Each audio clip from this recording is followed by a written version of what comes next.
What up, positive vibrators tuning in around the world? In today's episode, we have a super dope reggae group, StoneTribe, repping Texas and North Carolina by ways of Oregon. In this episode, Dan and Nate talk about how they formed StoneTribe, their thoughts on being independent versus the majors, and some weed and psychedelic talk. Hope you guys enjoy this episode. The burnt egg roll? Mic check, mic check. Look at you, look at that pretty face. What's up, brother? What's up, fellas? I see y'all. Grand Rising, Brandon. Good to see you. Yeah, you too. Yeah, we've been in contact for a minute now, so I'm glad we're finally able to get this thing going. Yeah, absolutely. Thanks for having us. Yeah, no Check problem. Check out where we're hanging out for the moment here. This is the best we could do. Looks beautiful, man. A lot of people probably don't know Texas has beaches like that, I think. Very true. Yeah, it's not terrible, that's for sure. Yeah. Real quick though, before we get started, I'm sober right now, so I don't know. Did you guys blaze already? We have not, but we are prepared. Oh, okay. Are you guys aren't tripping about like the lawmen down there where you guys are sitting at currently, right? This is CBD. Oh, it's Got you. Got you. We got to stay within our legal parameters, of course, but you know we're 100% down for legalization.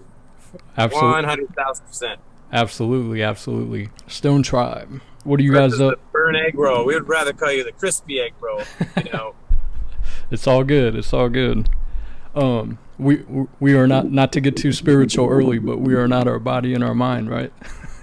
But what are you guys blazing on right now?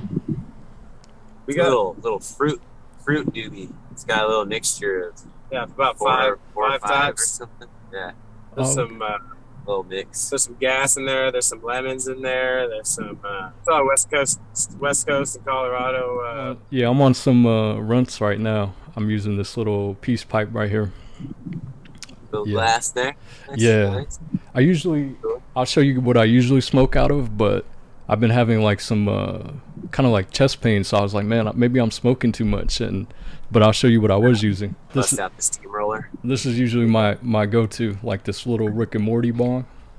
I would think, man, That's what's up. I do a 2-footer. That's what I'm all about. Nice. thinking usually with the like the bongs though, man, it's better for your lungs just because it filters out all that harshness, you know? Yep. Oh, you're saying the bong? Yeah, I would think like if your lungs are kind of giving you some issues, that might be better off than that little short pipe. Yeah, I mean, like that like kind of harshness. There was a long time between pipes for me this last year. Like it's always been something percolating somewhere, bubbler, or fubbler, or bong, or whatever. So it's like you get so used to that, and then you go to like a pipe, and you're like, man, that's kind of harsh, you know? Yeah, I think it's more so just like the amount of smoke that I inhale off the bong, and then probably also like since the pandemic started last year, like the lockdown and everything, like I stopped going to the gym and like doing cardio, so like I think, and then I wasn't eating that healthy anymore, so like I feel like it's just a combination of everything, like lack of exercise, bad dieting, and then the smoke, you know? Yeah, I think we're all a little bit out of our typical comfort zone after last year, but it's been interesting, right? Like some people made the best of it. Some people just focused on the negativity going on. And like, I just got to give props to anybody that said, I'm going to figure out a way to make the best out of this situation. And for a lot of people, that was like spending more time with family, spending more time learning about what you want to do, hobbies, you know. And for us, we worked on our craft a lot, and we were like, hey, this evens out the playing field for us because we're mostly virtual. So all of a sudden now it doesn't matter if you're out touring anymore. Everyone's on the same playing field. So yeah, I was looking through like your guys' catalog or discographies. So you had that Tank Man in 2019, and then I saw you guys put out like a lot of singles in 2020. So I guess we can get into that a little bit, but I guess StoneTribe, like how did you guys come up with that name? I know Nate, you're repping Portland, Dan, you're repping San Antonio, so how did you guys connect, and then how did you guys kind of like get into the whole reggae vibe. I mean, you guys probably could have went down like different genres of music, but what made you guys go reggae?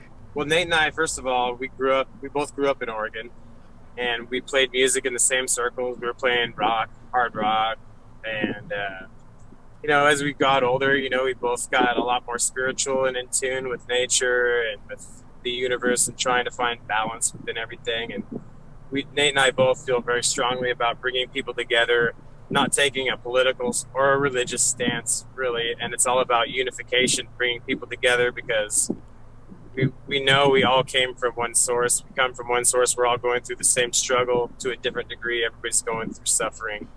And that's, you know, basically the best teacher that we have. We both have lost people that we're very, very dear to. My little sister, his father. And so these things changed our perception of reality and really made us become who we are, and also made us want to write spiritual music to reach out to people to help them through their troubling times. Okay. Yeah, I think reggae is definitely a good genre to do everything that you just described. It is indeed. Yeah. And I think hip hop is too. I really do think hip hop is another one that you can get really spiritual with.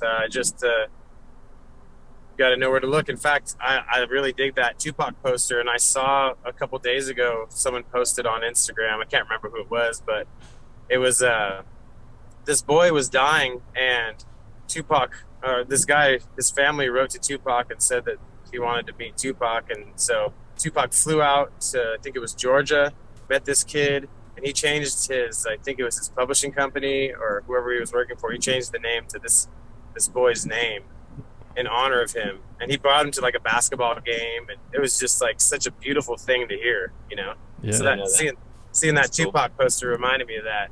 Wow. Yeah, that's an interesting story, and yeah, that's why I respect Tupac, because he was to me, he's probably my top favorite like artist, most inspirational to me as a kid. And I know you mentioned something about Nate. You said Nate used to be into like hip hop a lot, right, as a kid? Yeah, no, I did a stint for probably like 4 or 5 years doing some hip hop with a buddy of mine. We went under the name Thick and Thin. We did a handful of shows, but mostly we were just working in our little apartment studio, just putting content out. So I released a few albums, just underground shit, you know. But yeah, that was between rock bands. I was really, really into hip hop. I mean, I would sit for like 8 to 10 hours a day and just make music, and it was mostly like hip hop beats. And that was my life, man. I'd wake up, get on the computer, start producing, and then, you know, get some food, come back, produce some more, go to work, come back, produce some more, way into the evening. Like, I'm sure people in their early 20s were doing way cooler shit than me, but that's what I was into at the time. So, yeah.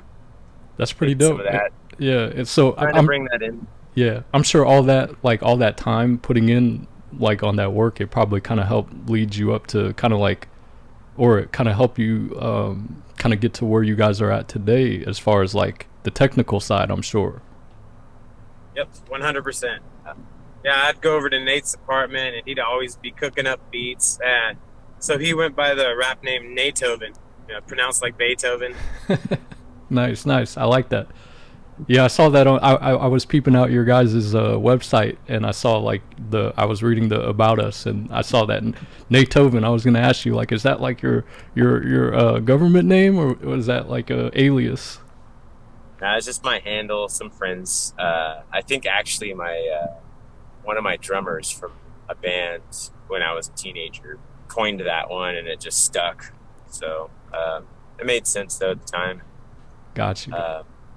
Yeah, it was pretty cool though. It's good to get into that scene because it's. I mean, I'm like an underground hip hop fan. Like, you know, '90s is my era. Like, I'm just like, I love all that stuff. Like Tribe Called Quest. Yeah. How about you, Dan? Are you like into like the hip hop as scene or the hip hop music as much as Nate, or not as much? Yeah, you know, growing up on the West Coast, you know, I think pretty much all of us were into hip hop. You know, I learned about Cypress Hill, Dr. Dre, and Snoop Dogg on the bus in grade school. Like the first time I ever saw Pot Leaf was on the Chronic album. My boy's like, check this out. I just got the Chronic. My dad bought it for me. I was like, what's the Chronic? I'm like 8 years old. So what's that? But then I heard those beats and I was like, oh my God, it was undeniable. Even as a kid, I'm just like, oh my God, that's amazing. Hit after hit after hit, man. Dre is like a nut job on the beats. Yeah. Yeah. So yeah, I love that, obviously that West Coast gangster thing, but that's what got me into it. But then I got more into the hip hop stuff too. Like Nate was saying, A Tribe Called Quest. Grouch and Eli were really big in Oregon. Those guys were always really cool. Atmosphere. Even like Immortal Technique, man. That guy's just got mad skills. And I know he's a lot very controversial, but yeah. Andre Nicotina at the Hoop, which is like a little basketball like kids spot in Salem, and we used to have some interesting shows come through there. I saw Bone Thugs and Harmony play a strip club there once. For real? So, that's like crew. Yeah, Bone Thugs is like my probably like if I had a top 5, like if I had to really sit there and someone had a gun to my head and was like, who's your top 5 like personal like MCs or artists, I would probably put Pac at 1, but I would put Bone Thugs as a group at number 2. Just because, their sound and also their lyrics, like if you really sit there, they rap fast, but if you really listen to their lyrics, they took some like, they're very like kind of like spiritual and kind of like on that they had some tracks that were like revolutionary too as well.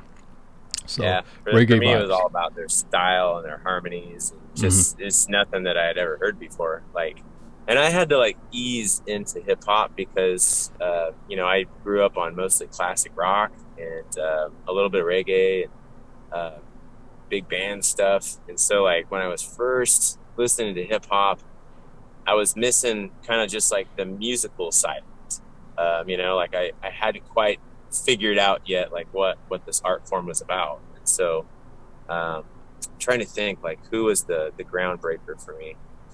It might actually, I think it was the Roots.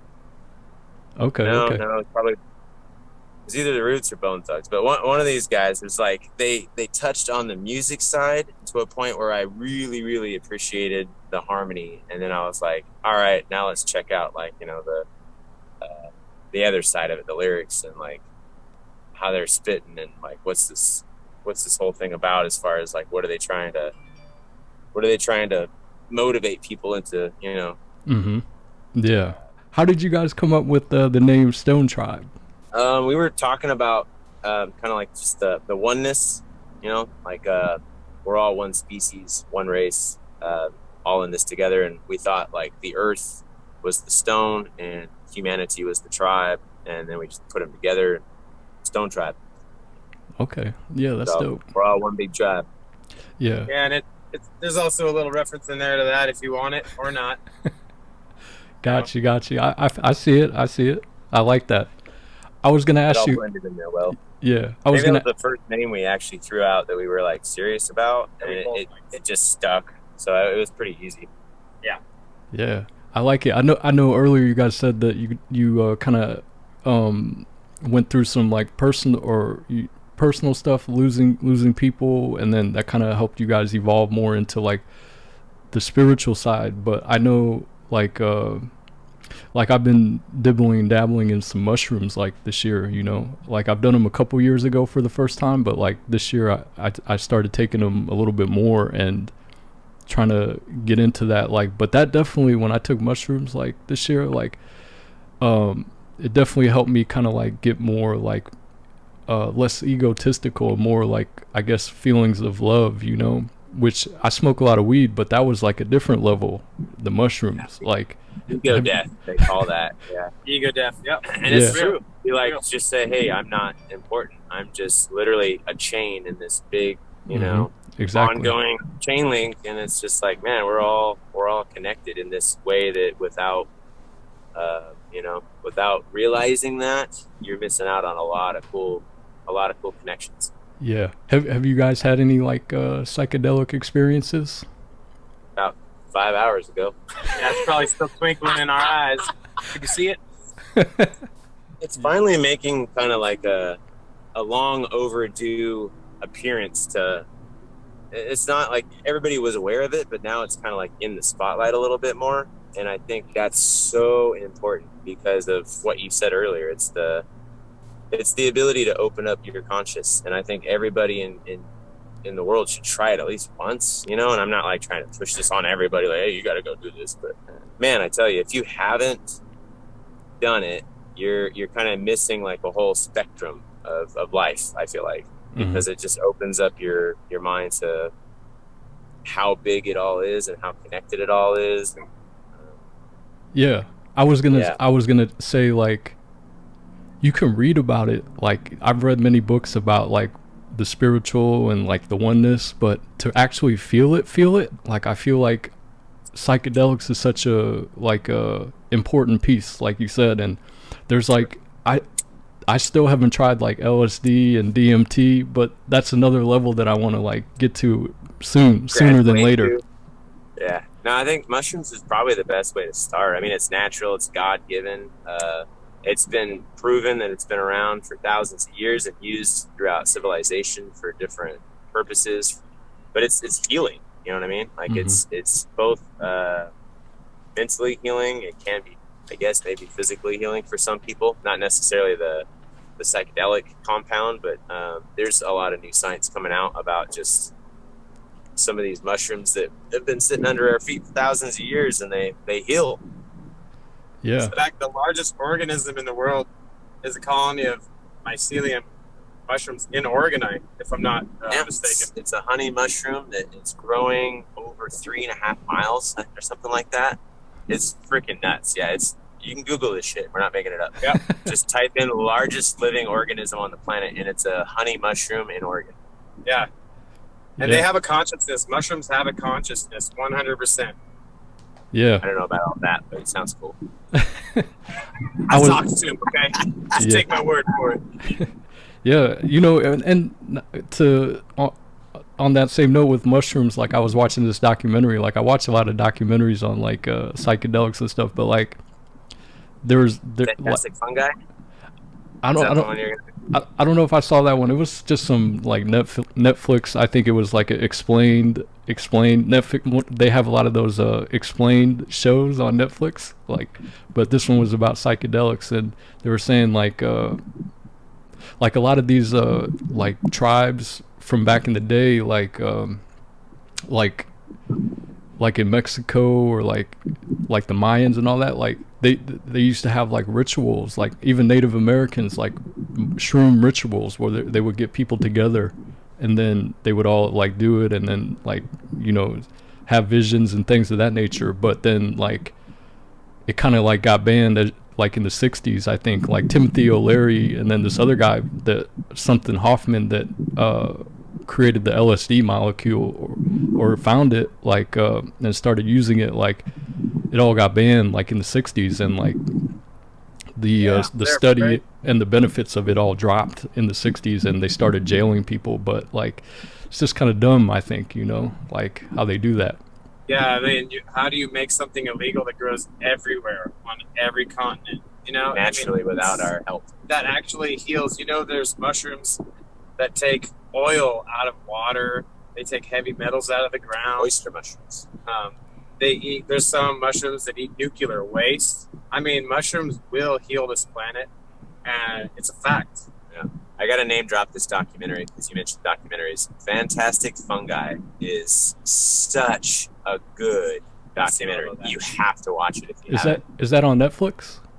I believe so. I streamed it. I think I actually ended up paying for it because I had heard about it. They do a pretty good job marketing it. Like, the visuals on this documentary are nuts. Like, whoever they got to do like the visuals on there, it's just such a trippy, cool looking documentary. But just the information you get out of there, it's mind blowing. It's all fact, and it's all new. It's all something that we should have known for a long time, but we just shut it out because government doesn't want your mind free. They want it caged. 100% agree with that. The government does not want us to be free.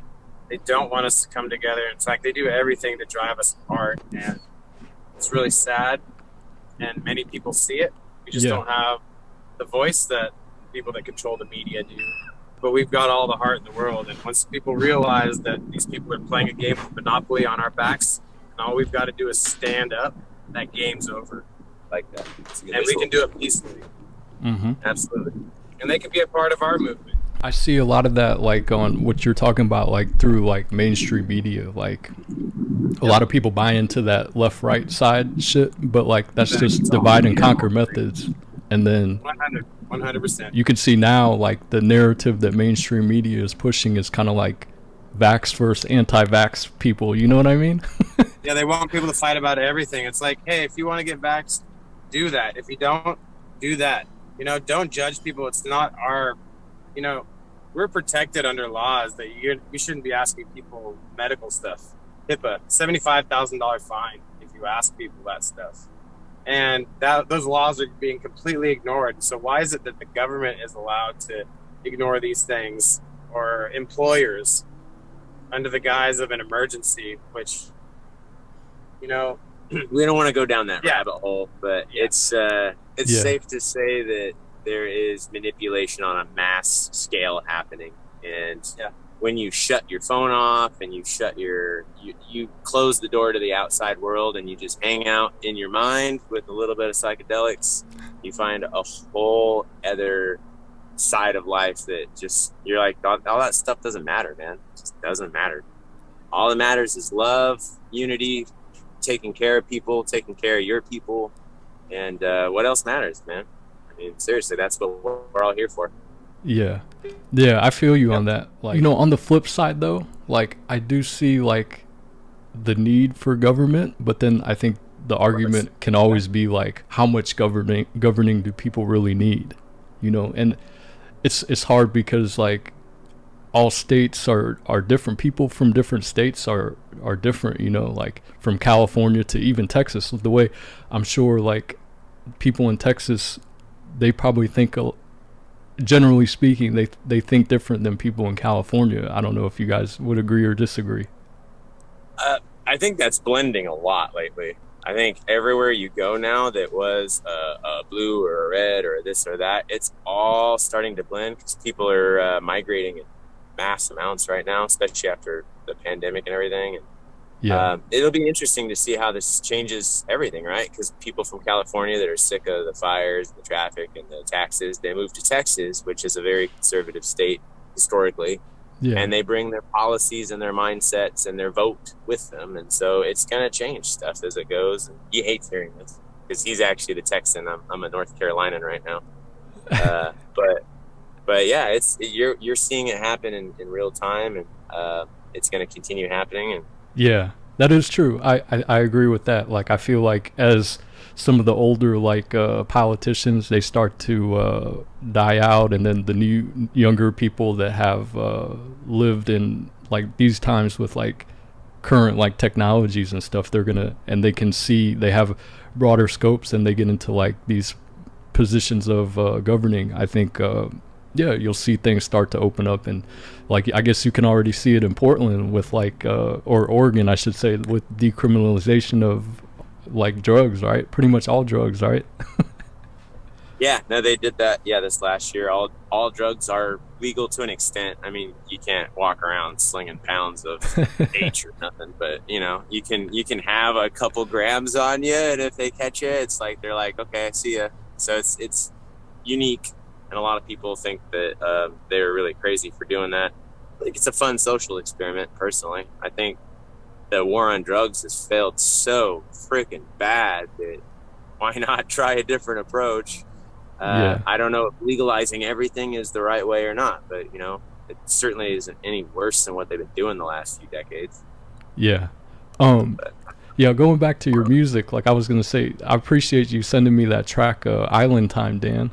Yeah, we just did our music video for that this weekend. That's why we're here in South Padre Island. We about to release that track here on August 13th.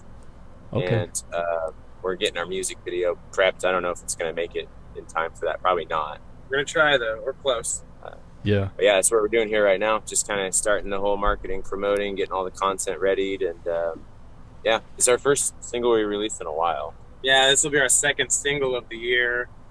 hopefully followed by an EP. But since Nate moved across the country, it's been a lot harder for us to focus on the music side, and we're more focused on marketing now and trying to get people to hear what we already have out, so they can find us and realize, hey, we can stand with Sublime or Stick Figure or Dirty Heads or any of those guys that are the top players in reggae right now, especially that Cali reggae scene, which we fit into pretty well. Yeah. Yeah, it's really blowing up. I love it. I love seeing what reggae's doing. It's like having this mass resurgence right now, I feel like. Yeah. Yeah, if you haven't heard Iya Terra, IYA Terra, they are an incredible reggae band that's up and coming. They just did a song with Steel Pulse. Okay. Yeah, I heard of Steel Pulse before. Yeah, you gotta check those cats out. They're pretty amazing. Yeah, they're doing some beautiful stuff. So, and they're from LA too, so you should definitely connect with them. Yeah, really good guys. What is their band name again? Iya, IYA, Terra, TERRA. Oh, okay. Yeah, I'll definitely give it a listen because I'm definitely a reggae fan. I probably like the biggest like band that I've been tuning into lately is Revolution, and I've seen you guys follow them as well. Like that group right there, man. They have so many like inspirational like lyrics, and the lead singer's voice is pretty dope. Yeah, it's very unique. And actually, because you're talking about Revolution and we were talking about this whole war on drugs, I wanted to bring up something that their singer Eric Rachmani is into, and a lot of these reggae cats. It's called Last Prisoner Project. It's about helping anybody that's had any sort of cannabis, marijuana-related charge dropped, or people that have been incarcerated, to try to stand up for them, because we think it's wrong. We know it's wrong to treat people that way for using medicine and trying to heal themselves. Yeah, that's part of the real war on drugs, to lock up like minorities. Yeah, there's no doubt. I mean, a privatized prison system is wrong and it's evil, and it gives people incentive for putting people in jail and turning them into slaves, essentially. I got taken to jail one night. I was super tired after working 20 hours, and I worked a 10-hour day the next day, and I pulled over to sleep. I woke up and I was in handcuffs, and they threw me in jail, and I wasn't inebriated at all. I was just tired, and I woke up in the middle of like a very lucid dream, and I was handcuffed, and they treated me so horribly. And of course, seeing it from the inside, It looks like trouble. That's why. Yeah. What state did this happen in? Texas. San Antonio. I see. Yeah, I mean, nothing's gonna happen, but still, the fact that I had to spend the night in jail and they kept shackles on me the whole time. They put me into my own confinement room because the officer that arrested me was lying about something. It's just very unfortunate, because I know that not all cops are bad, not all anybody is bad. It's you can't just be that black and white. We need the thin blue line, because that's the only difference between anarchy and peace. They're supposed to be the peacekeepers, the peace officers. They're supposed to work for us in our community and not work against us and be used to dominate us and scare us. And they do that in so many ways that it divides people. And of course, that's another thing that I really think is manufactured as well. Yeah, I agree. And that's why there's the 13th Amendment that still exists. Sure. And then I don't know if you guys know, but whoever's listening to this episode, like 25% of the imprisoned population is on in America, in USA. So that's one thing. And then I think something crazy like 40 to 60% of that 25% is African American.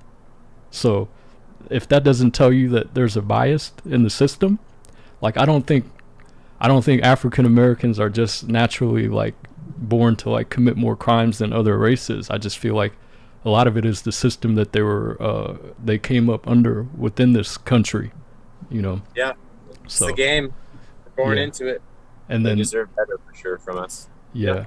And then also like with the prison industrial complex, like that's how it's kind of like basically how the U.S. what they were using back in the day with slavery is almost the same thing today, because a lot of these imprisoned slaves, I guess, I wouldn't call them slaves, but technically they are, because a lot of them are incarcerated for stupid charges, as you said, for like having small amounts of weed on them.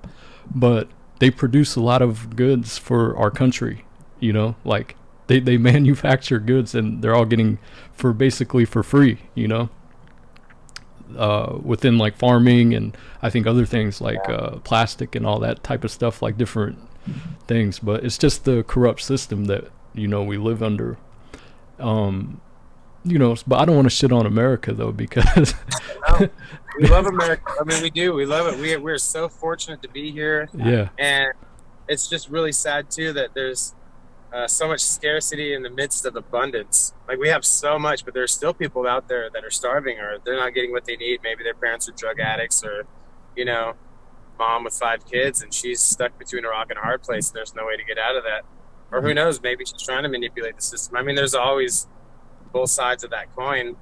But, you know, Nate and I definitely both feel in the reggae movement is we rise by lifting others. So it's all about a community movement, a network of people that care for each other. yeah. Did you guys have did you guys have a show like last night? We were shooting our music video as well as interviewing some of the band members from Hyrie. And they're out of San Diego. They have an incredible singer. Her name's Trish. She kind of has Gwen Stefani vibes. I don't know who else you compare her to. She's got a beautiful voice and she's a wonderful songwriter and she's got a great band. They're all great people, man. Everybody I've met in that crew is just, they're all just genuine as you can get. Yeah. Good in my book, sure, man. So I love when you meet bands where everybody's just so authentic and genuine. And like, these are guys that, you know, they don't owe us shit, but they spend their time before the show hanging out, just bullshitting and, you know, talking the breeze and giving us their time for the interviews. It's always appreciated, but they don't owe you any of that, and they're willing to do it just because they're authentic, genuine, cool people. So that's why I respect you guys, you know, because all we're doing is just being in the moment and trading time for time, you know. That's right. Yeah, and vice versa with you, of course, Brandon. Yeah, it's our most valuable asset, isn't it?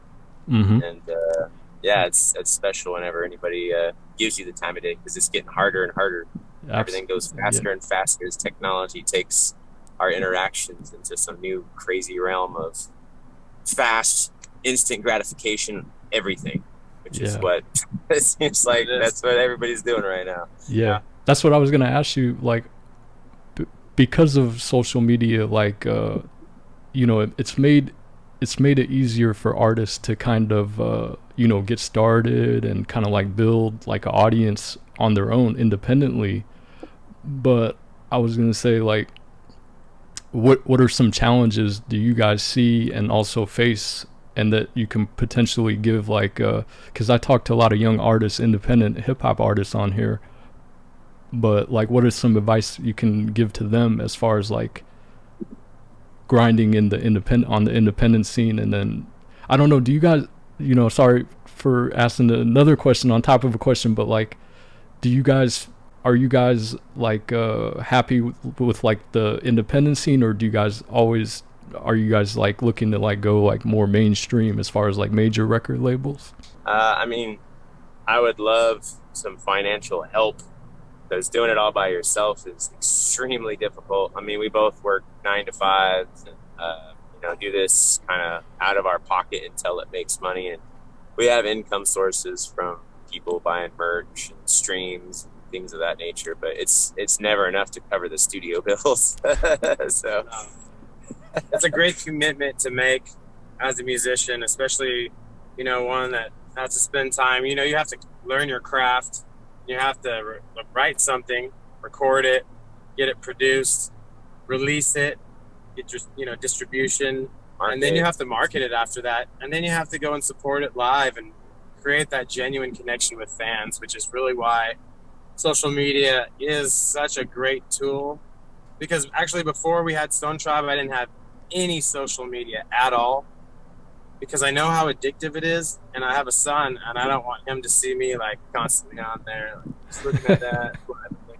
And now I am, but it's because I have to take advantage of these free marketing tools, because I know we have the potential to help a lot of people feel good and come together with our music, and that's a powerful force in this world, and we feel very strongly about it. That's why we're willing to spend tens of thousands of our own dollars, you know, without turning, you know, profit. We're still in the red, but we're doing it because we know it's the right thing to do.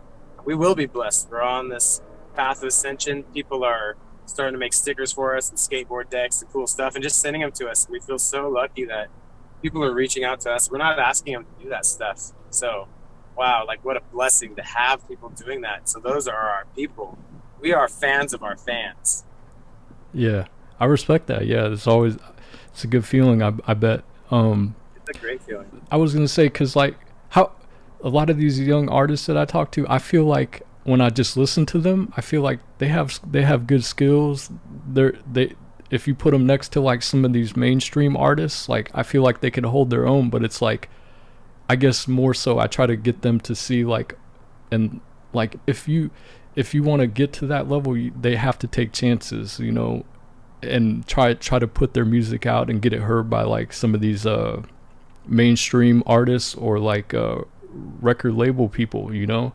And because like you with Bone Thugs, like they took a chance by, you know, taking a bus with they were struggling, and they took a bus to like LA just to try to meet like certain people like Eazy or like other mainstream artists, or like J. Cole. He was willing to give his demo to like Jay-Z, wait outside Jay-Z's office back in the day and hand him his demo, which Jay-Z rejected in the beginning, but then later he kept grinding and got his chance to work with Jay-Z. He actually signed with Roc Nation. But like I was gonna say, like for you guys and like the other young artists, like I feel like they have to be, if they want to get to that level of like certain artists in whatever genre, they have to be willing to like put their music on the line and get rejected, you know, by like some of these bigger artists. And but I think that's all those rejections and losses that probably helps build their mental fortitude and like kind of like toughness within the game, you know. And it also, I think being rejected will kind of probably helps them be like, okay, we need to get better, and what are some things that we can work on, you know. So like I don't know what your guys' thought process is on that as far as like getting your music, because I do see the potential in your music. When I vibe out to it, man. Like, you know, I don't like to just talk to people that, you know, like unless it's like genuine, you know. But like, no, hey, shoot, thanks, man. Thanks for giving it the time of day. That's the hardest part right now, is convincing somebody to listen to your song. Yeah, because why do people care when they're so busy and, you know, they're going from left to right? Yeah, you're lucky to get more than, you know, 10 seconds of attention on a post. Let's say that you like spent an hour writing this heartfelt, awesome post. Put it out there. You know, the large majority of people are going to scroll by it after they see the size of the content. Yeah. And it goes back to that instant gratification. But yeah, when you put your music out there, as much as, you know, that's like hours and hours and hours and hours of work. So it's this compounded amount of effort and material you put out. You're in a vulnerable position because that's your baby, it's your art, it's your, you know, it's what you're saying, what you're doing. It's going to be your legacy, right? Like when I die, that music's still going to sit on Spotify and Amazon, you know, whatever. It's a vulnerable position to be in, but it's also like such a blessed position to be in. It's a platform, and any platform, as long as you're using it for good, is it's a blessing. Yeah, I would say like the one thing that I think would keep any independent artist going, and kind of like for me, like with the podcasting, it's the same thing that you talked about. Like I've recorded a lot of episodes, and like I feel like some of the stuff is good and needs to be heard, but like as you said, it's hard to get people to listen, right? Because they don't know you. You know. Yeah, I was gonna say like one track that I like from you guys a lot is this track called Window. Like the lyrics in there, I really appreciate. Like I wrote it down because I wanted to make sure I bring this up when I talk to you guys. But one thing that you said was taking breaks doesn't mean it's over. And I like that because as independent artists, like sometimes if we're putting in a lot of like work into what we do, and then we don't see the like gain as far as like views or finances, it's hard to keep going.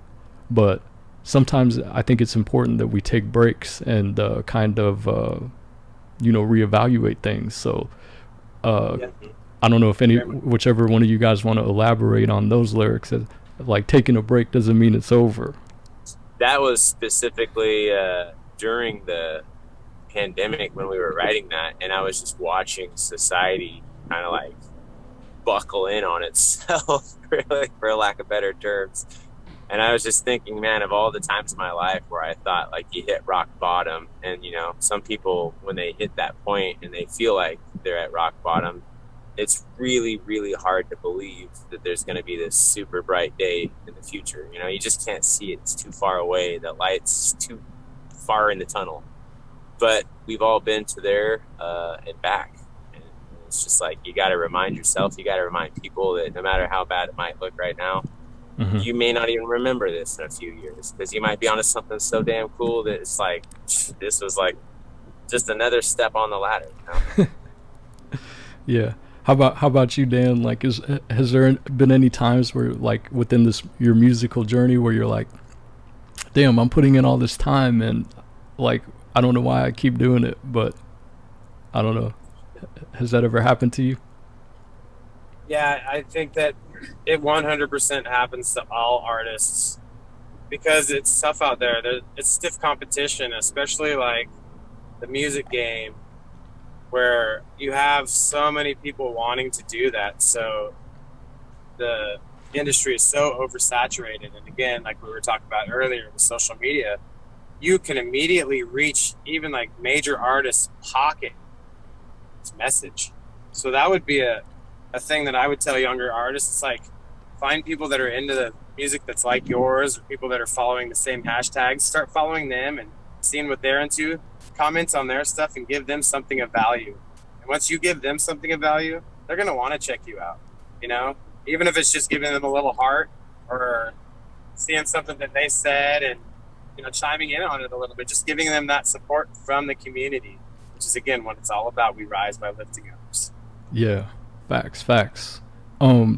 Tank Man, like, what is the idea or thought process behind that EP? I know it came out in 2019, but how did you come up with that title, Tank Man, and then kind of like talk? The Tiananmen Square incident, really, and just that image. If you haven't seen it, you can type in. Yeah, I've seen it. Yeah, Tiananmen Square, or maybe even Tank Man. Now, I don't know. I think that was what the reference to that gentleman in the picture, though, is. Some people call it Tank Man, but it's like the moment in your life where you lose fear. You just realize that fear is the one force holding you back from what you really could be. And when you finally figure out how to, like, kind of conquer that, or at least work your way towards that, it's emboldening to see that picture. And we just think the world right now is at that point where we're all being stared down by this line of tanks. And yeah, you can move out of the way and cower with the crowd, or you can be that one person that says, I'm not going to do that anymore. I'm going to stand my ground, and if today's my day, I'm going to go out like a martyr. Yeah, I like that. Yeah, I think a lot of people, they know that, but it's hard to I think face fears and get to that point where you're like, all right, this is what I'm willing to die for, it's easy because, like, before, like, I got stuck in that, like, kind of like how my mind was before I moved to LA. Was I grew up in St. Louis, middle of America, East St. Louis, Illinois, and my parents, they always, taught me to, like, try to fit in and be mainstream, and, like, kind of like, which is good to an extent, Yeah, but, like, typical, like, this play the safe game, you know what I mean?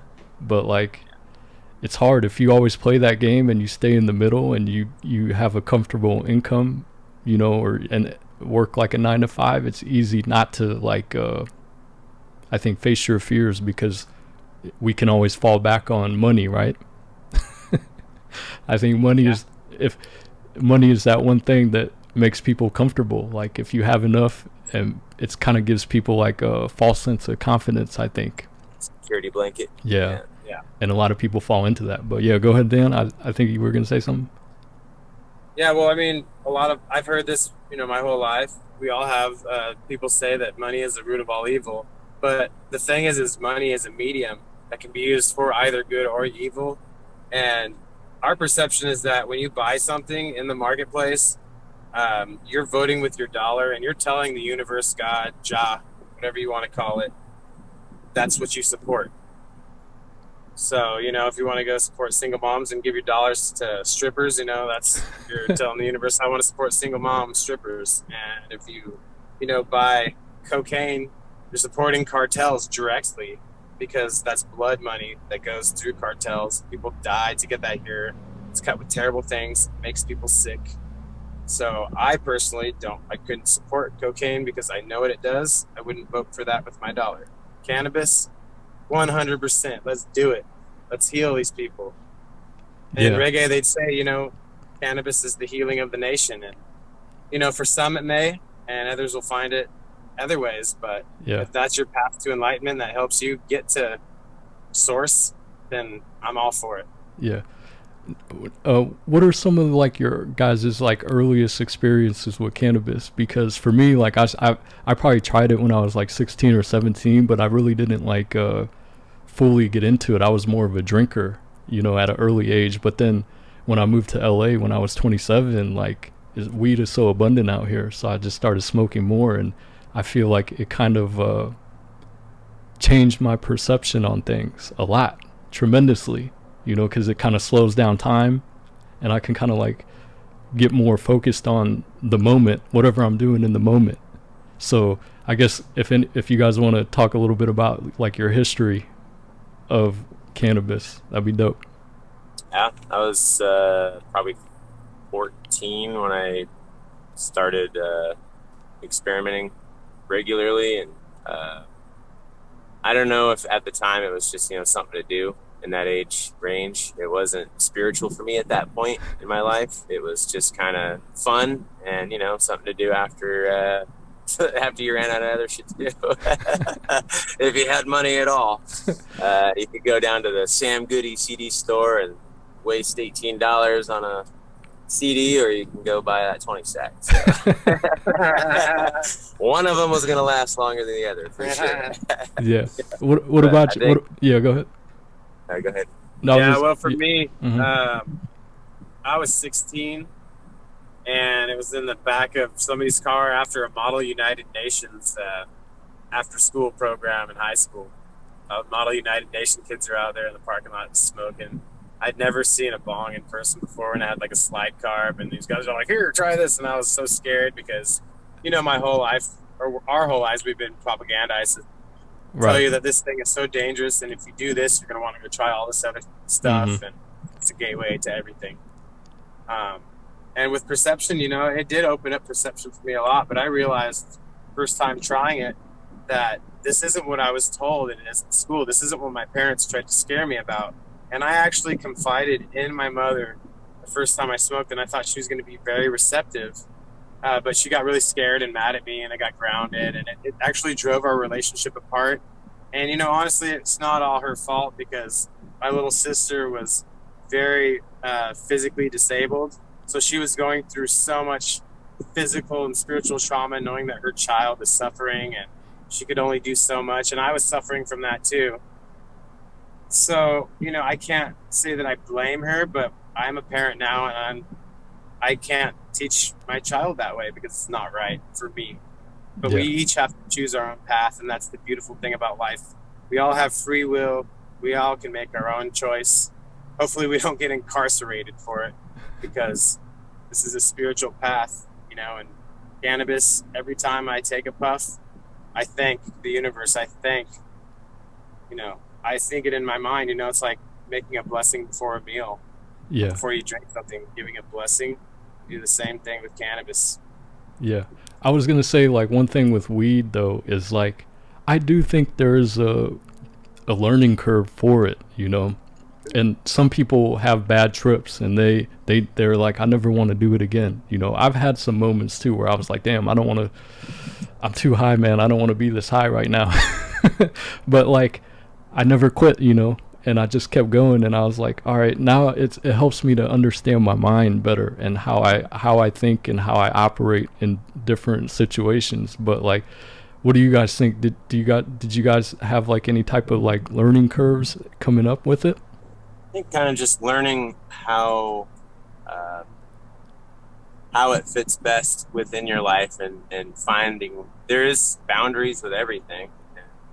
You know, like I think just figuring for like me when I was working full time and I had a really important kind of high pressure job. Like I wouldn't smoke in the day. Like I would do what I had to do during the day, so I was the sharpest I could be.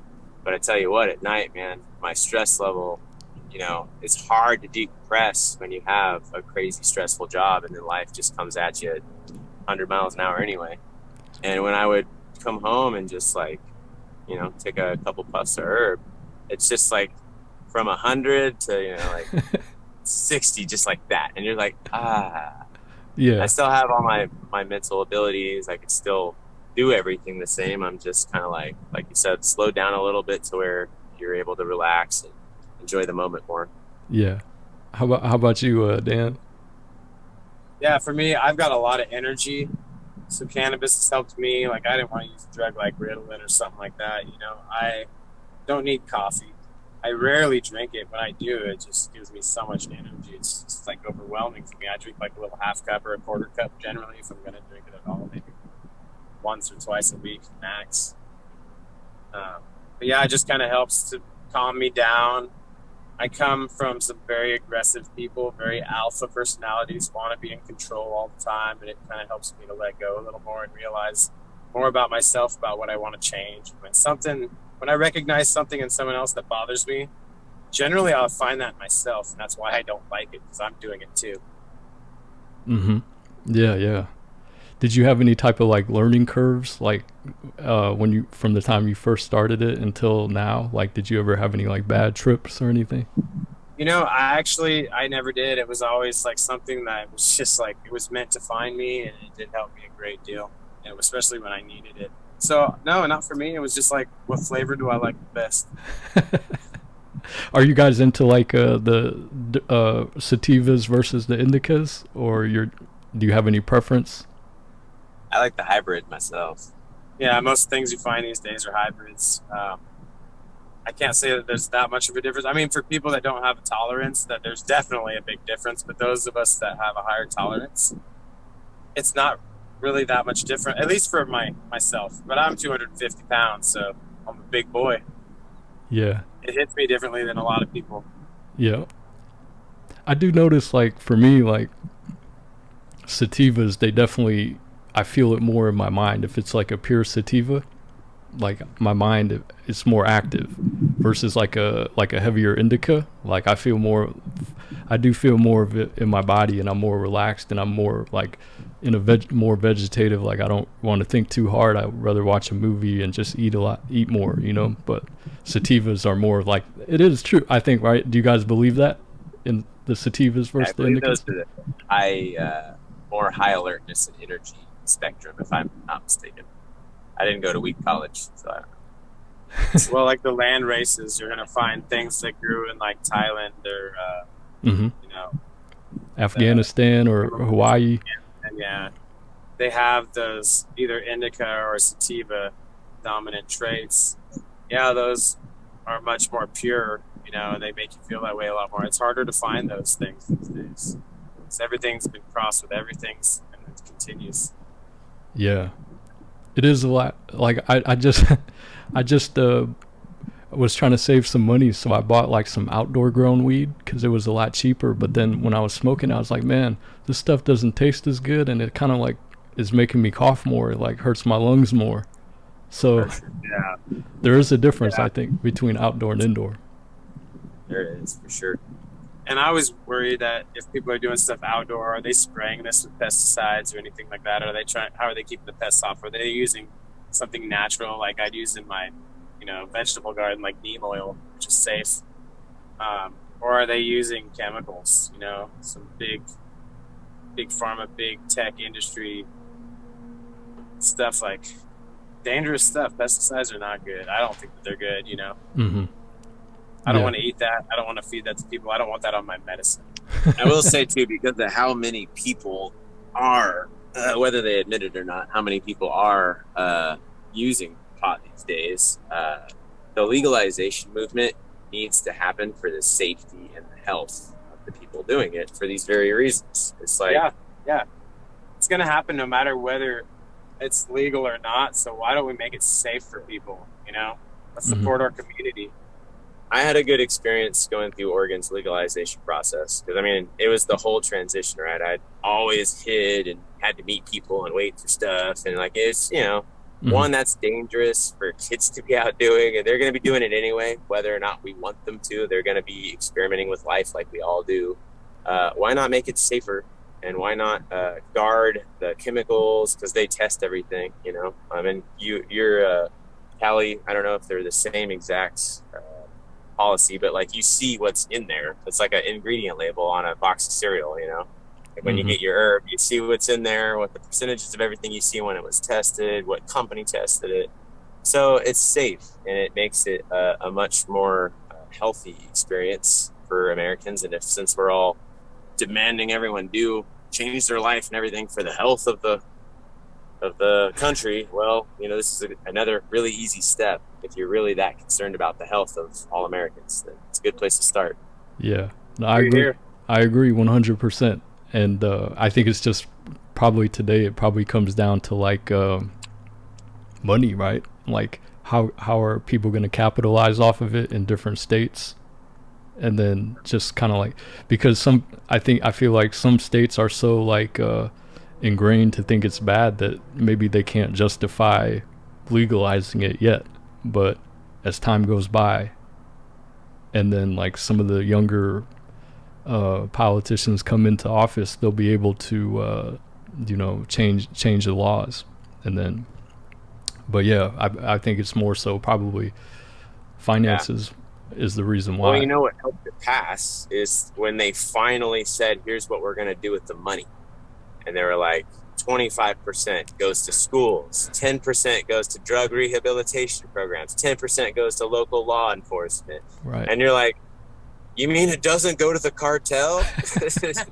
I think that's a good thing. And like when you finally show the where the money goes, that's all people want to know, right? Once they get that big fat budget, even police officers were probably like voting for it because they're like, yeah, I need 10%. I want better equipment, you know, better training. Yeah, everyone can get behind it. Yep, I agree. It's all yep. It's all about finding out where the money's going, man. It's gonna happen anyway, right? So it's just like make the best of a situation that's inevitable instead of fighting a current. It's like right now they're swimming against a river current and you're not gonna get anywhere. But if you make a electric, you know, generating situation out of that current, you know, a hydro dam or something, you're just taking what's already there and turning it into a benefit. Yeah, we'll blaze some trees and we'll close out on something, and then like I said, like well, whenever you guys like have like some new like projects coming out, we can definitely like schedule another one that, you know, we can talk about, you know, your projects. But all right, yo, let's get it. I brought this out, man. I wasn't gonna do it, but I feel the positive vibes from you guys, so I was like, I might as well. Cheers. Take a puff of that, and then so we're going to be releasing our song Island Time on August 13th, which happens to be this guy's birthday, and it's Friday the 13th, so it's a little spooky, but it's cool too. And we're doing an exclusive release. It'll be our first time ever doing this through a company called Americana Music Group, which is a brand new company based out of Texas. One of our good friends, Raul Sanchez, who has written music for Telemundo, Univision, and a bunch of Latin networks. Okay. He's a big-time accordion player and a pastor. He's a really just great spiritual leader in the Texas community. And so we're trying out his new company, and we're going to see how it works. Oh, okay. So you said exclusively on Americana, but is it going to be also on like the other platforms as well, like iTunes and Spotify? Not this one. We're trying something new here. So it's only going to be found on Americana Music Group through downloadable link. And so we know that it's going to be harder for people to find us, which isn't what you want to do these days. But at the same time, you don't always want to follow the crowd because they're not always going the right direction. And the problem with all of the streaming platforms is they do not support independent artists at all. They don't. We get the short end of the stick on everything. And even though it's easier to distribute everything, they don't support us. So why would we support them? Yeah. I don't want to hate on them. You know, I'm very grateful that our music's out there and people can find it. So absolutely, I don't want to be taken that way. It's just very frustrating when you work so hard and you don't get supported by these companies. You're getting fractions upon fractions of cents per stream. Yeah. They turn billions and billions you're making out of, I think it's something pretty crazy, like out of a million streams you'll walk away with like $1,000 or something. It's really bad. It's really, really bad. You can be extremely successful and have very, very, very little financial reward, which that's not what we're in it for. But again, it goes back to helping us regenerate to the next. So I've always said, if you really, really like a band, the best way to ensure you're going to get more music from them is find ways to support them through them directly. You can always stream music on Amazon or whatever, but they're not going to get anything out of that. But if you go buy their T-shirt from their website, or you go buy a CD from their show, or you go on your social media platform and just blast them, you know, I mean, like that kind of thing actually does make a difference. That's much more helpful. Yeah. Yes. I was going to ask you, like, do you feel like it's harder today? It would be harder for you guys specifically, I guess, back in the 90s versus today, like this generation, to get your music heard? I think, yeah, the only challenge is trying to cross that generational gap, and how do we reach those younger generations? I think it's easier to reach people these days. It is easier to reach them, but how to do it to reach those different generations when there is a lot of a gap. So we are trying to figure out how to do that too, because our listeners are mostly in our age group, maybe if some in the 20s, mostly in the between 30s and 50s. That's our core audience, but we're trying to get more into some younger folks, and we're coming up with some ideas on how to do that.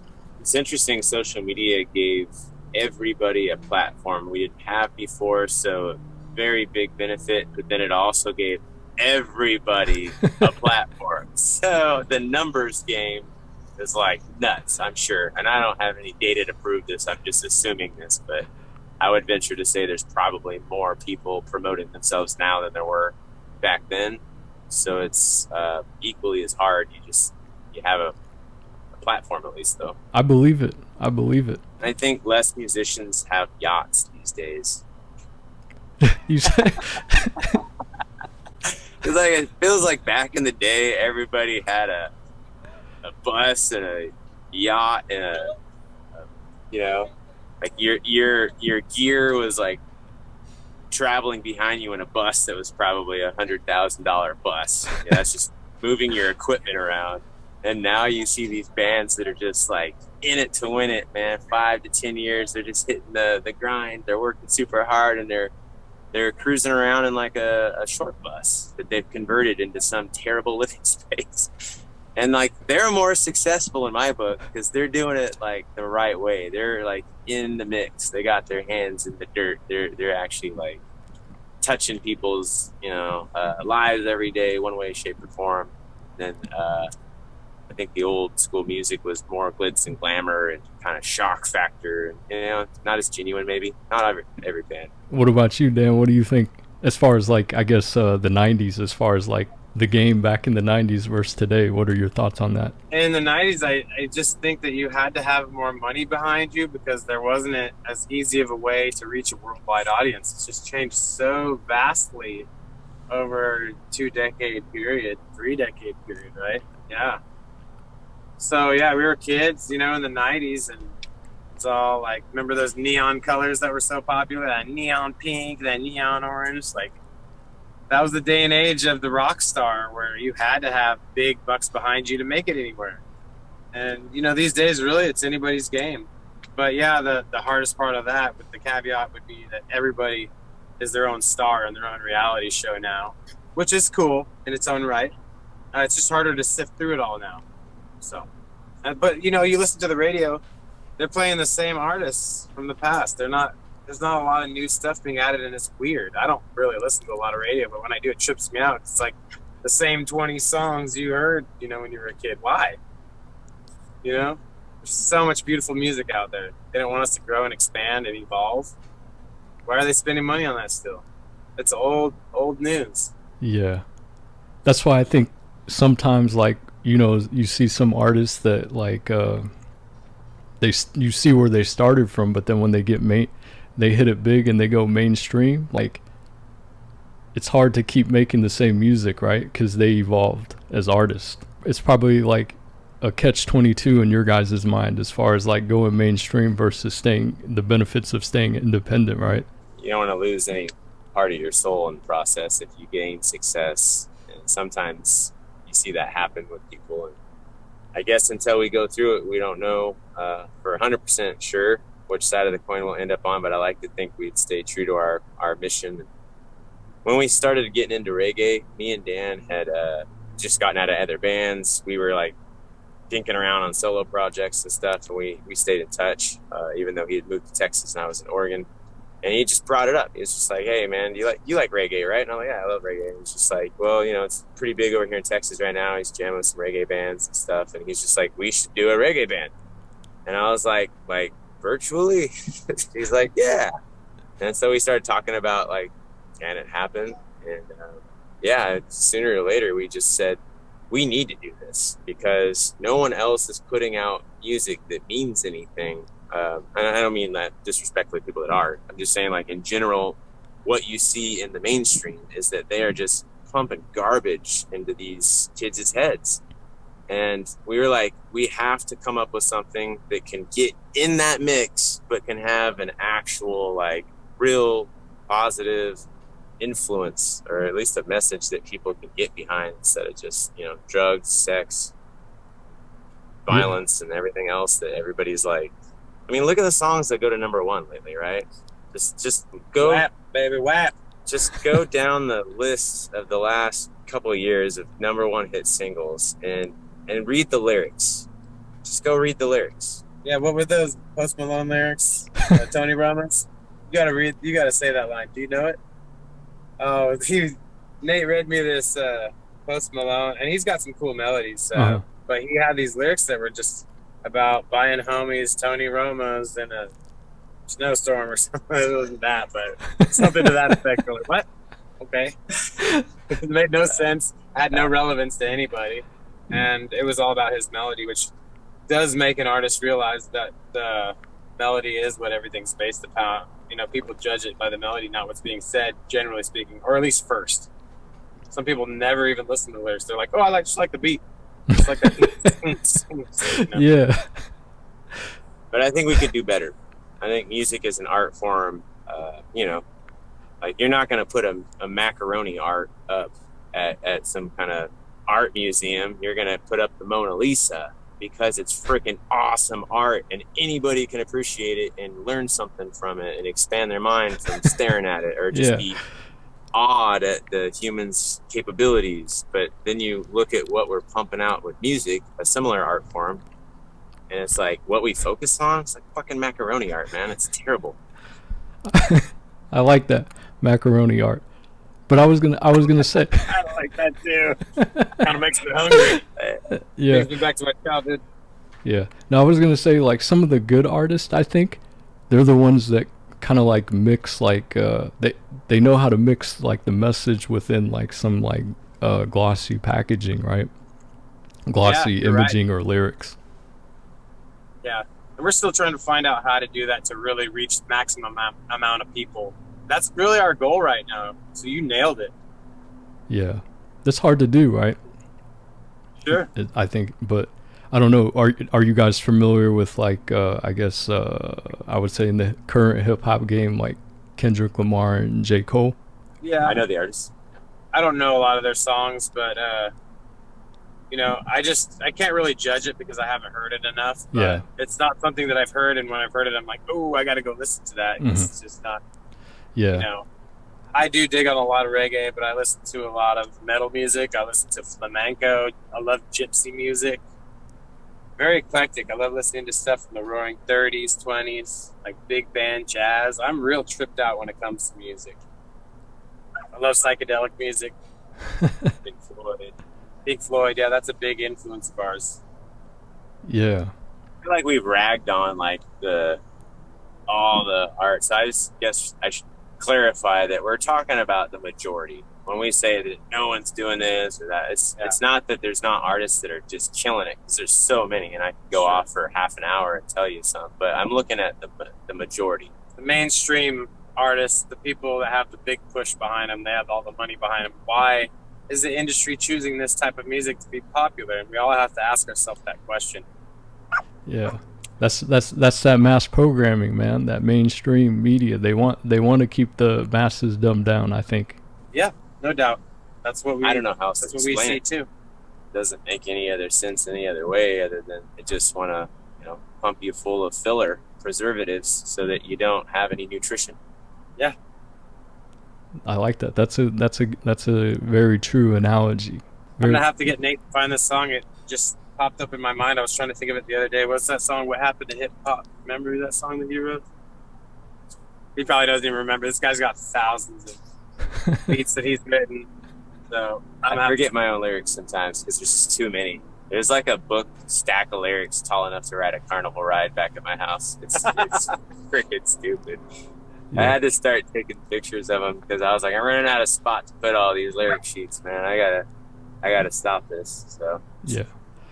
Since you guys grew up in the 90s too as well, like what do you think about the beat production, like hip hop beat production from like the 90s to like the current hip hop sound? Like, do you guys think it evolved in a good way or it devolved? I'm just talking about the soundscape, but just as far as the music, no artists like on the beat, just like the production. I mean, the quality, right, of the production is significantly better. The basses, the subs that are out now, the stuff that you can, do from, and what's great is that it's all affordable all of a sudden. That's one thing I love about where technology and music finally intertwined, is that they've made it so affordable now for anyone to get a laptop and have a little home studio, and you can get such quality beats these days because the technology. But the soul is where I find the biggest difference lacking. I think people were more hands-on with those analog systems back in the day. When you're hands-on and you're hitting every drum beat with your finger, you're gonna feel that when you listen to it. And when you have a computer program it out now with some of this technology that a lot of the new artists are using, it's a lot harder to feel the human connection to the music, I think. Yeah. Interesting. I'm pretty high right now. We're there with you. I was actually speaking Spanish, so if you understood any of that, you're doing good.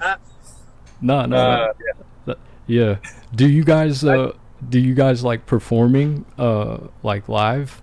That's on the goal list right now. Yeah, we're piecing together a band, and when we went about this virtually, we were set with one big goal. Let's make the demand happen first.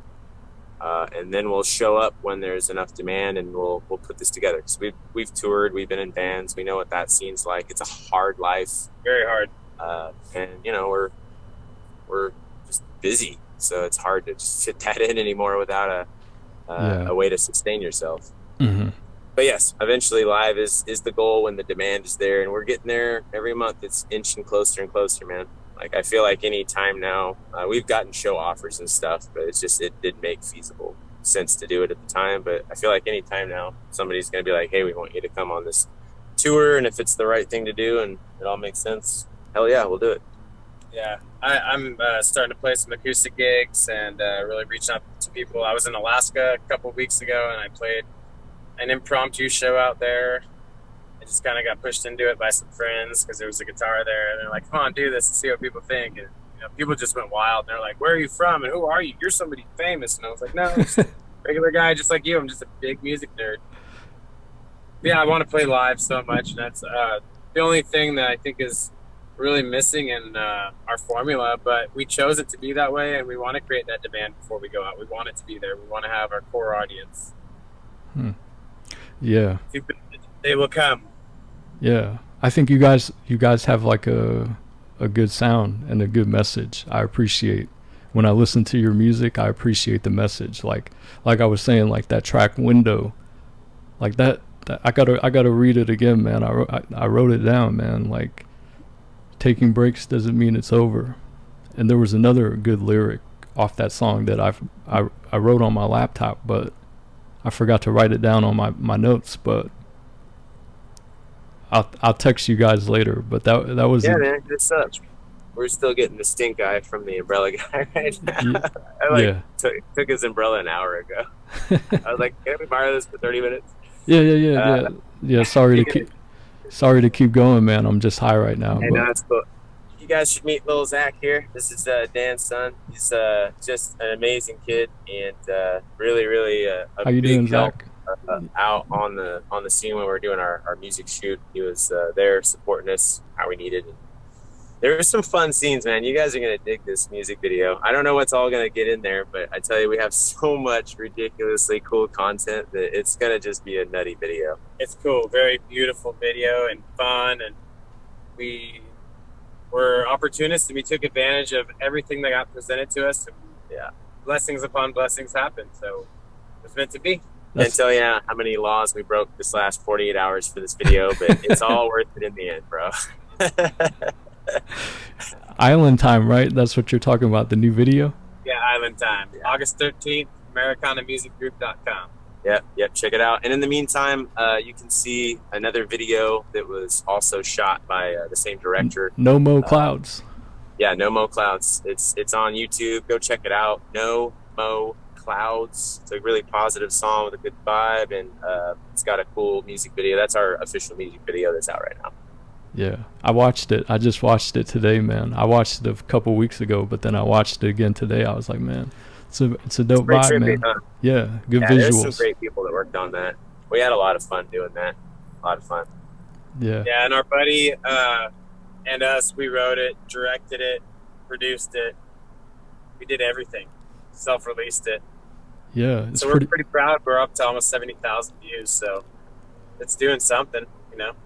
Yeah. 70,000 people, or maybe less than that, because I'm sure people watch it twice or something. But I think about how many times that was being played instead of some BS mainstream garbage shoving down their throat. So even that small number, 70,000, that's 70,000 3 minutes of people's lives that were pushed in the right direction, the way I look at it anyway. Yeah. And you guys do all like self-promotion too, right? You don't have anybody like helping you guys with promotion, right? No, we're a one-stop shop, man. Do it all. Yeah, word of mouth, social media, thank the Lord for that. That's really helped us so much. We've connected with so many incredible people, and they've become our friends in the ether out there, in the interwebs. So we're pretty lucky. We're very fortunate. We've got some really great people that want to see us succeed, and they're going to be there when we play. Yeah. I appreciate your guys' music, man, and I'll keep supporting as well. You guys are cool people, man, and you have a good, I think you got a good dope movement going, keep it up, man. Just try to keep that same energy going, man, and then keep evolving. Yeah, and likewise, we want to see you grow too, and we want to grow together. Yeah, man, scratch each other's backs. Anything you need, let us know. It's cross promotion. We can help you. We will. You know it. Plug your social medias and website for the people, and then I'll let you guys give that guy's umbrella back. Yeah, so StoneTribeMusic.com. That's our website. We have a shop on there, so if you go to StoneTribeMusic.com/shop, you can check out some really cool merch and help support us. Instagram, Facebook, @StoneTribeMusic. So that's where we're at on there. And send us a message on Instagram. We'd love to hear from anybody. Quick little shout out to the artist that does the art on pretty much all the albums and the merch and stuff. It's a personal friend of ours. So, you're supporting multiple artists. Annalisa's just so talented. Annalisa Hernandez. Is that her IG? I'm helping her to develop some social media. She's very like antisocial, but I want her to get her Yeah. art out there because she's incredible. She Yeah. deserves to be seen. Yeah.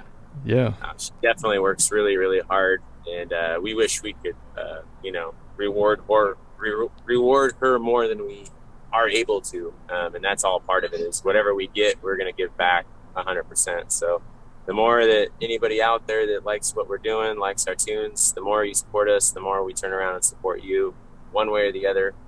It's a take and give for sure. Yeah. Right on. That's dope, man. I keep like I said, keep that energy going, man, and I'll be tuning in and supporting your guys' grind. Yeah, it's viral too. It's that pay it forward. You need to pay it forward to other people. Do something nice for somebody, and then instead of them like, oh, I want to do something nice for you, you're like, do it for someone else that you don't know or someone that needs it at that time. Give that love to someone else, and it makes the world better. Yep. Facts, man. It's all about the love, man. People got to do psychedelics, man. It sure doesn't That's a good hurt. place to start if you haven't found love yet. Yeah. You can read, it's like you can read about it, but then if you don't feel it, man, you don't feel it, then it's kind of hard to like I think tell people, like, because they never felt it, right? So Yeah. yeah, the psychedelics. Yeah. um All credit to the provider and the creator too, man. Like really, that's where I'm at. I'm like I'm a big God fan, so that's where my spiritual resources and inspiration comes from. So I always got to give credit where it's due. last thing, and I'll let you I just thought of this, man. Sure. If you see this umbrella like yanked out from above us, well, no, this guy was like, "All right, guys, enough." Yeah. He's real cool. I think I'll go make a. Yeah, we're gonna have to kick him a little nug or something. Yeah, we're gonna pay it forward right here.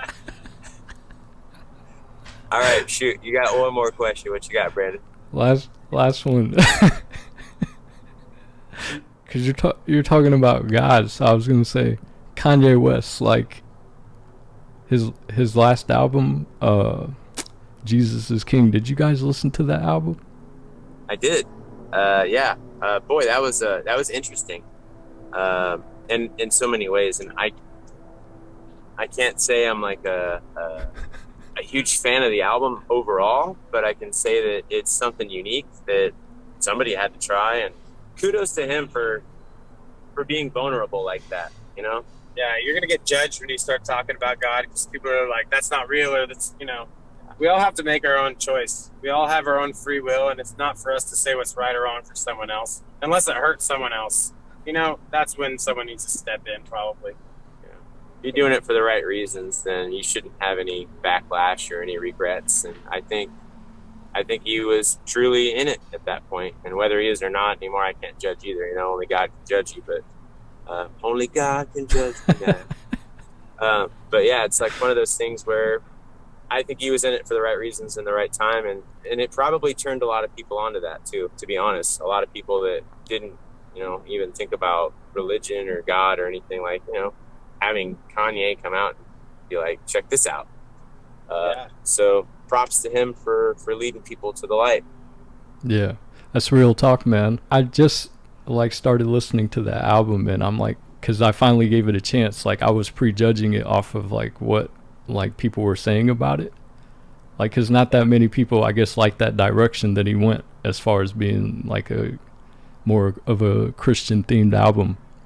But I gave it a chance and started listening to some of the songs, and I'm like, man, they're pretty good, man. There's some deep stuff on there for sure. Yeah. I have to check that out. I haven't really heard it, so. Yeah, Jesus is King, man. No, amen to that, brother. Yeah. I even like the album title. Yeah. Simple and to the point. All right, y'all. I appreciate your guys' time once again, man, and keep grinding, and we'll be in touch. I'll keep supporting the grind and plugging your music and stuff any chance I get.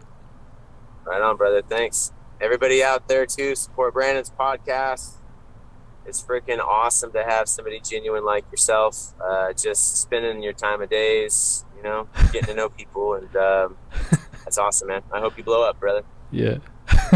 The weed, man. The weed. I told you, like, the weed, you saw, like it definitely changes your like the energy level, at least for me, like in my mind. But Yeah, that it's that bong rip. That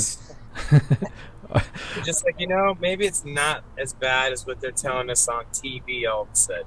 They don't want you to feel that way. Why is that? yeah, it's Definitely one of the more productive potheads I've ever known. So that whole, like, you know, you sit on the couch in your mom's basement.